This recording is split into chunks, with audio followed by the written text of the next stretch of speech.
Messy Bible moments, from unholy mess to holy mercy.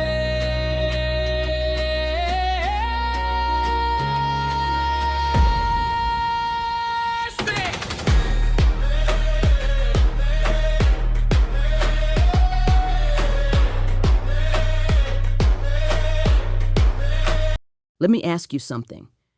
Have you ever stood right in front of the opportunity you prayed for and still backed up? Yeah. That moment when the door finally opens. But fear starts whispering louder than faith. That's exactly where Israel finds themselves now. God just freed them from slavery, split an ocean, fed them in the desert, and now they're standing on the edge of the land He promised them. But watch what happens when fear walks into the room. Now let's set the stage. Israel has been traveling through the wilderness, led by Moses. The same Moses God pulled out of the Nile as a baby, the same man who walked into Pharaoh's palace with nothing but a staff and a message. And now this nation of former slaves is standing at the border of Canaan, the promised land. The place God told Abraham about centuries earlier. A land flowing with milk and honey. Their future, their inheritance, their destiny. But before entering the land, Moses sends 12 spies to scout it out, 12 leaders, 12 men representing the tribes of Israel. They spend 40 days exploring, walking through cities, studying the land, seeing the crops. And when they come back, they bring proof. Clusters of grapes so big, it takes 2 men to carry them. Now watch this moment carefully, because everything changes right here. At first, the report sounds amazing. The land is beautiful, the soil is rich, the harvest is huge, exactly like God promised. But then, 10 of the spies add something else, something dangerous. Yeah, the land is great, but the people there are giants.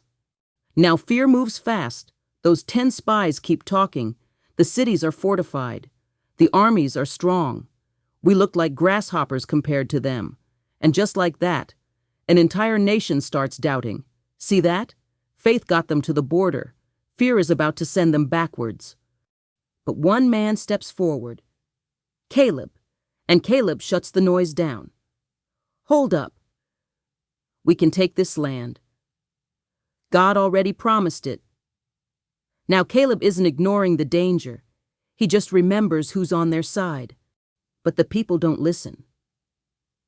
Fear has already taken over. They start crying, complaining, even talking about going back to Egypt, back to slavery. All because they're scared of what's ahead. Then another voice joins Caleb, Joshua. These enemies won't defeat us. God is with us, but by now the crowd is too far gone. Fear has turned into rebellion. God sees what's happening, and His patience reaches its limit. This generation has seen miracle after miracle and still refuses to trust. Now the consequence comes. God declares the judgment. Israel will wander in the wilderness 40 years. 1 year for every day the spies explored the land. The generation that refused to trust God will never enter the promise. And just like that, an 11-day journey turns into 40 years. Not because God failed, because fear did. Here's the part that hits hard. Fear doesn't just steal courage, it steals destiny. Israel stood right in front of the promise and walked away from it. So let me ask you something. What promise are you standing in front of right now that fear is trying to talk you out of? Next time on Messy Bible Moments, Moses reaches the end of his journey, and the man who led Israel out of slavery faces the moment he won't enter the promised land. Messy Bible